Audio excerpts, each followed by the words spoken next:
Aujourd'hui, direction Viscry, un trésor saxon de Transylvanie, où le temps semble s'être arrêté au Moyen-Âge. Flânons dans ces ruelles de terre battue avant de gravir la colline, pour découvrir son église fortifiée, un joyau préservé au cœur de la Roumanie. Suivez-moi.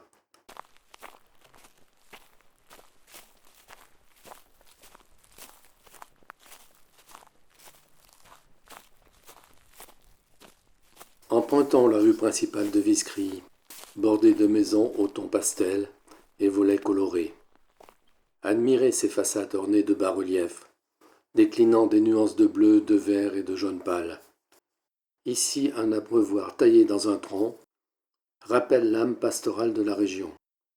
Les volailles circulent librement, tandis que les oies barbottent dans le ruisseau. Plus loin, une lada rouge, vestige d'une autre époque, côtoie une meule de foin.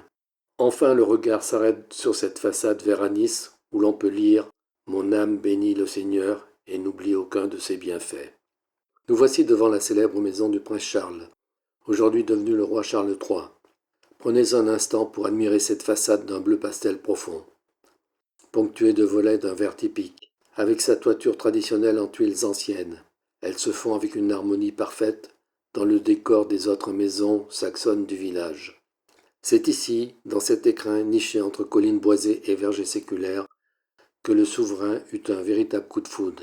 Il fut séduit par l'authenticité vibrante et la beauté brute de ce lieu, où l'homme et la terre semblent encore vivre à l'unisson. Mais aujourd'hui, cette demeure n'est plus seulement une résidence privée fermée au monde, elle s'est métamorphosée en un centre culturel, dynamique et ouvert à tous. C'est désormais un lieu de rencontre unique, un espace vivant où l'artisanat, le patrimoine historique et la nature sauvage se rejoignent enfin. Bienvenue dans l'intimité de Viscry.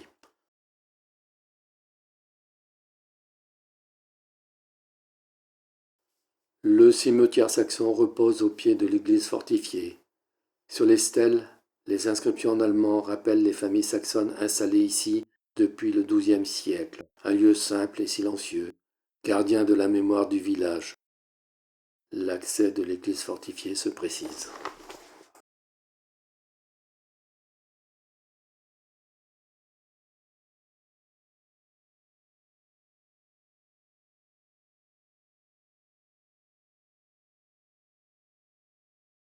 Entrons dans l'église.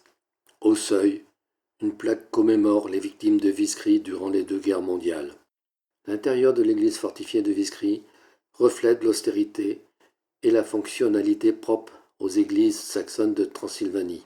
L'espace est simple, sans décor monumental, avec des murs clairs et un plafond plat en bois datant du XVIIIe siècle.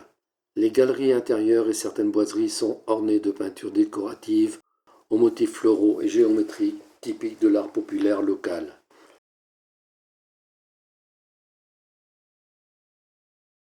L'autel est dominé par une peinture du XIXe siècle représentant la bénédiction des enfants, œuvre d'un artiste régional.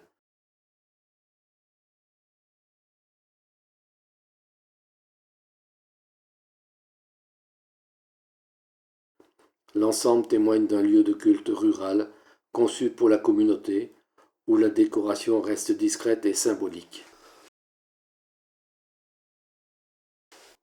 Monter au sommet est une expérience en soi. L'escalier est étroit, sombre, et les marches en pierre puis en bois craquent sous les pieds, ce qui renforce le sentiment de remonter le temps. Contrairement au clocher élancé de l'Europe de l'Ouest, la tour de Viscry est massive et trapue.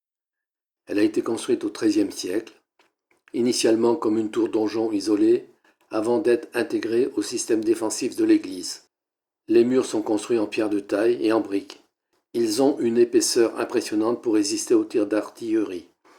Le sommet, on y trouve un chemin de ronde en bois couvert, typique des églises fortifiées saxonnes, permettant aux gardes de surveiller la vallée. Les meurtrières, de petites ouvertures verticales sont parsemées sur les façades, conçues pour les archers, puis pour les arquebusiers. Une fois parvenu au sommet, la vue offre un contraste saisissant avec la rudesse de la pierre. Vous surplombez les toits de tuiles orangées du village et les cours fermées des fermes saxonnes. La nature est splendide, un panorama à 360 degrés sur les collines verdoyantes et les forêts sauvages de la région de Brasov. En résumé, l'exploration de la tour du clocher est une expérience unique que je vous recommande vivement. Mais attention, elle se mérite.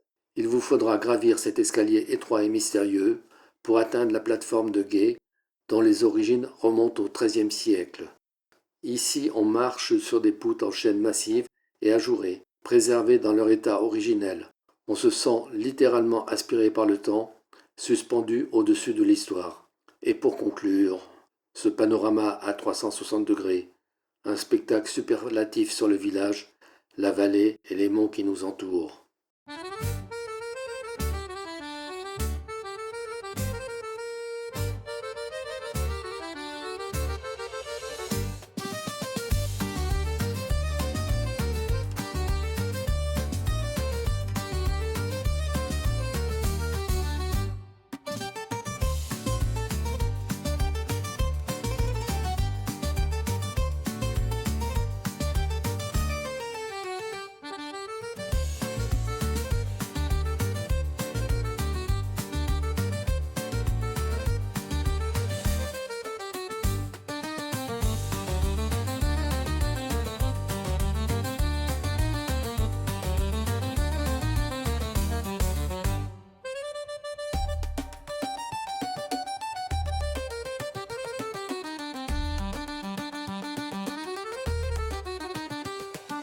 Nous voici au pied de la tour du clocher, plus exactement au niveau de la muraille qui abrite de nombreuses tours défensives.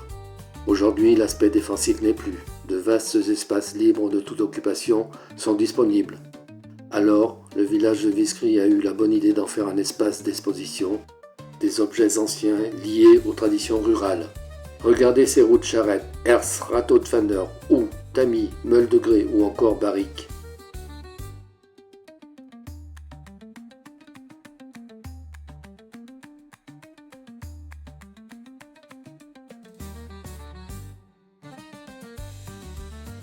Un peu d'ethnographie autour du travail de la laine et du verkeul.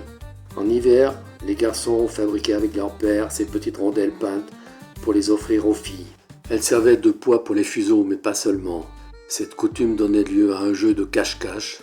Une fille devait retrouver son soulier pour que le garçon reçoive un gâteau. Le soir, lors des séances de filage, les garçons guettaient le moment où une fille laissait tomber sa rondelle, pour pouvoir la lui rendre contre un bisou. Une tradition touchante qui faisait la joie des enfants de Viscry et marquait le passage à l'âge adulte.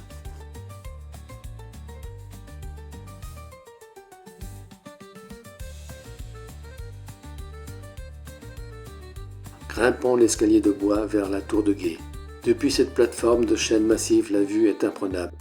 Observez au passage ces ruches anciennes, faites de vanneries et d'un enduit de terre et de bouse de vache.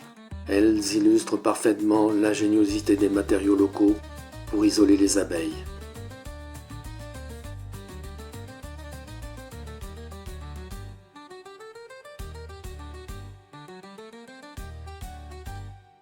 Dans cette salle, dédiée aux coffres peints, on admire le décor typiquement saxon. Sur un fond bleu de Viscry ou vert sombre, s'épanouissent des tulipes et des œillets au ton ocre et rouge brique. Ces coffres de voisinage, dont les plus anciens datent du XVIIIe siècle, témoignent d'un art populaire préservé jusqu'au début du XXe.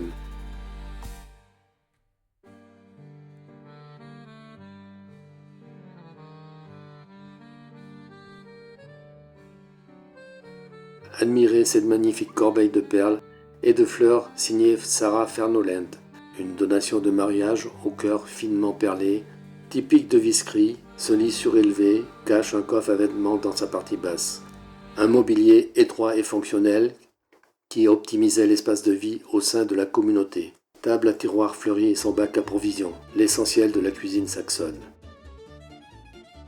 Impossible de ne pas faire le tour de l'église fortifiée de Viscry, qui conserve son pavage sommaire d'origine. La muraille défensive abrite des dépendances dédiées autrefois au stockage du matériel de survie en cas d'invasion. Aujourd'hui, ces annexes sont quasiment vides, mais laissons-nous entrer pour prendre la mesure et la vibration des lieux.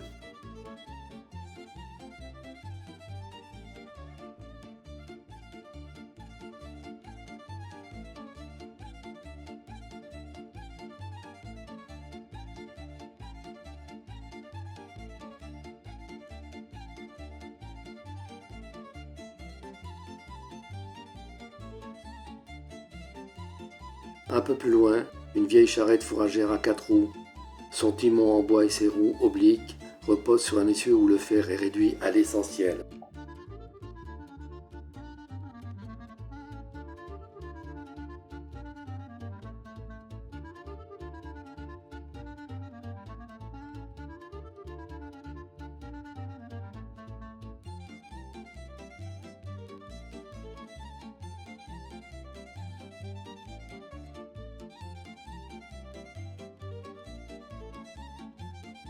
Continuons la ronde mystérieuse, jusqu'à la prochaine tour de garde qui s'annonce.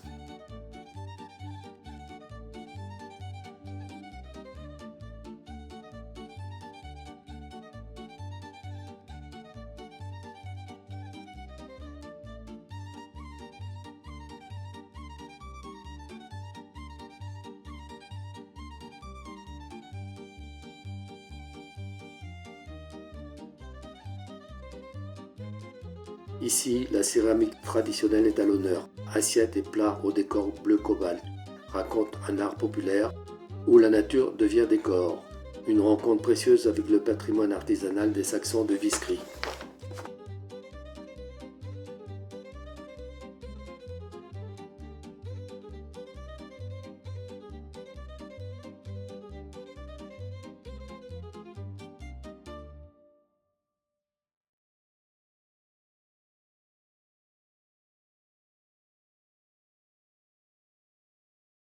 Crépuscule à Viscry. Les sentiers glissent entre les vergers où les pommes mûrissent lentement. Dans les prairies, quelques moutons pestent encore, tandis que la lumière du soir adoucit les collines. Nous sommes ici au cœur d'un paysage classé Natura 2000, un territoire préservé où la biodiversité reste exceptionnelle. Dans ces prairies vivent près de 600 espèces de papillons, attirés par l'extraordinaire diversité des fleurs sauvages. Un village paisible où le temps ralentit et où le soir révèle toute la douceur du paysage transsylvain.